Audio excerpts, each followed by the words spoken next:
So, we kind of alluded to this throughout the episode. We Hmm. we both have pretty large collections. I think I was personally like blown away when maybe about a month or two ago you were streaming and you were showing your Switch collection, which Oh may my be the God. most impressive Switch collection in whatever region of the country you were in. Because I can't imagine somebody having more. It was shocking how big Eh, that collection was, and that was just a sliver of the your game room. Yeah, So, yeah. yeah, so I was thinking like when when you get into your 30s and 40s, you've been collecting for a while. How do you manage that kind of collection, and what's your collecting end game? So let's see. So at first, I didn't have an end game. My end game was collect, play, finish, and then just throw it on a shelf. Um, I wasn't really thinking about the end until I got married and had my first kid. That's when I started thinking about it. Um, it's weird because I used to buy very frequently. I used to buy video games every month. I would get a shipment from Japan. Mostly because I don't. A lot of people like my collection because there's not a lot of things in it that you hear or see about most of the time because I import so much. And now that it's region free, you don't have to worry about translation issues or anything like that because the games automatically translate to English now, which is a blessing. Really? Um, yeah, some of them do that. Like if you buy the Asia release of a game and you put it into your Switch, it'll translate to English. Oh, okay. Uh, So the Switch is actually doing the translation for you, or it's just y- part well, of the I think game? I think the game is translated, but Okay. it depends on the cartridge is reading from your Switch. That's how I think it works. Now, don't quote me on that. But uh, in the beginning, I was just buying and I was collecting and I was playing and I was finishing. Now, I think we spoke about this earlier, is nowadays it feels like we're collecting for retirement. Um, we're collecting so that we can have something to play when we're done working because work takes up so much of our time. Nowadays, whenever I do play, I usually play something that's really quick because I don't have the time to play all my RPGs and all of that. And I'll play something old school, something on my Super Nintendo, or maybe a quick shmup. I'll do a couple of runs here and there. Um, Now, the way I have to keep it all together is a whole nother story. Because eventually you start running out of space. Luckily, I didn't run out of too much space, so I still had a little bit of room here and there. And I don't know if you saw the video, but I have shelves on my wall that I mounted, and I place games on there, kind of like a video store.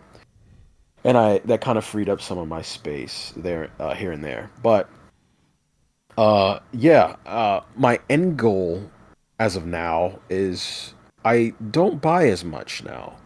I only buy what I plan to play that then and there. Like the Super Mario game, I know I can probably get through that in probably like a week, but I don't purchase RPGs anymore. Um, I think the only RPG I'll probably purchase is from Falcom, which is an East game. That's like the only thing I'll put all my time and effort into. But those days of me playing Disgaea games are over. Like those are done. I can't play a 90 plus hour RPG anymore. I'm in retirement mode now. I only keep games to the side for when I'm ready to play them for when I retire. Yeah, I mean, like I said, or like you said, that was always my thing. It's like you get to a point and you pick something up, and you know that I'm not really going to play this now, but you hope for a day when it is possible. And sometimes that day is not necessarily retirement. Like I remember about a year ago or something, 2 years ago, there was like a snowy weekend. We were kind of like snowed in, and had nowhere to go, so pulled a game off the shelf that was in shrink wrap for 3 or 4 years, and it's like, oh, this is fun. Like you're buying, your tastes, and you're buying for that future version of yourself that will have the time to play Mhm. the game. So I've been doing that a lot now. I'm going to say this like it's a big discovery. I'm always late to the game on everything, but someone told me about the website Woot, WOOT, I'm gonna and look it up I now. I guess it's owned by Amazon, but they'll kind of give you like, oh, we've got these super deals, and so you can pick up a visual novel or a JRPG for $10, $15, new sealed, and it's a lot of the times it's stuff that I haven't heard of, but it looks interesting. Like there was this one golf RPG on the Switch, and I was like, oh, okay, I could see myself getting into that at some point. $10, you know, Oh why wow. why not Okay. why not order it? So if it's I've always had this rule. I think I talked about this in a video where if it's under $20, I will give it a shot. You Yeah. know, so yeah, how do I manage it? I think shelving is absolutely important. As you said, if you can build shelving, you can really maximize your space. I've always thought to myself, at some point, I would love to at least sell off games that have become super valuable and use that money for some other purpose. But I don't really have any games that are super, super valuable, like, thousands of No, dollars. I think that's a lie. I think I saw a Dodonpachi somewhere in your collection. That's pretty pricey. Dodonpachi? I have it, I think, for the Xbox 360. Yeah, that one's pretty high. Is it Saidai Ojo? I think so, yeah. I If it's haven't Saidai Ojo, I think that's a $400 game. really. Yes. I have that one too.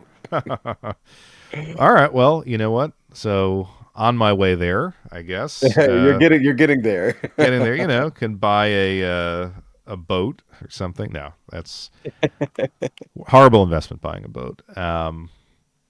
Pain in the neck to actually get it on the water. But yeah, so that's kind of the like I think there's this time between like, okay, you're retired and now you're going to play all these games, and then being like, hey, maybe now's the time to just sell it off and go on some lavish trip or something like that. But you know, one of the things I have retired from RPGs, as far as buying them to play like right now in the moment. But I have found that I think it was last Black Friday. I got this PC program, the modding program I talked about called WeMod, and if you have some like RPGs in your Steam library and they're connected to this, like they have mods for certain games, I can play through some RPGs with tweaking some of the parameters, which I know is cheating, but if you like RPGs and you just want that RPG experience and you want to progress without insane grinding, Hmm. it's a way to do it. So when I want the the JRPG fix, I will sometime. It depends on the game. You play it for a while, you see what the in-game economy is, you see what the battle system is, and then you can find something to tweak that will allow you to progress a little bit further. Whether it's you know damage multipliers, experience multipliers, encounter rates, things like that. A lot of people will see me as a fraud for doing that, but it's like when you have limited time and you want that Yeah. experience, or you want to check out what this game was that you bought for 99 cents back in the Steam sale of 2012, it can be useful. Yeah. I would definitely utilize that for sure. That almost reminds me of that option that what was that game on the 3DS had Oh, Bravely Default. Bravely Default. Thank you. That reminds me of that. Yeah, and I think like I don't know why more games don't do that. Because not every one of your consumers is a 15-year-old boy with tons of disposable time. Right. And I think there's a lot of value to just exploring a game world. And I find it to be relaxing. So if I can, tweak the game in such a way that, okay, I've got an hour and a half tonight. I just want to unwind with an RPG. Games should give you that ability. I agree, for sure. I even said this in one of my old videos. I said that a lot of companies nowadays are competing for your time. Um, that's what they're doing. So a lot of us don't have that time anymore. So yeah, I agree. And in fact, Mario Wonder has done this. When you play it, like you can play as a couple of the Yoshis and some other character that I wasn't familiar with, like a rabbit character, I think Nabbit or something. And if you Mhm. play as those characters, you don't take any damage, but you also can't utilize the power ups, which in some cases you need to kind of like move through the levels. But if you're having a particularly like difficult, especially like the super difficult stages, the 4-star difficulty stages, you can switch to that, move past whatever obstacle, and then go back to the regular characters. Oh, okay. And I figure That's like, helpful. not only for the time constrained adult, but like as a kid, if you're struggling with a level, you can still move through the game and see the whole game that your parents bought you, which I think is nice.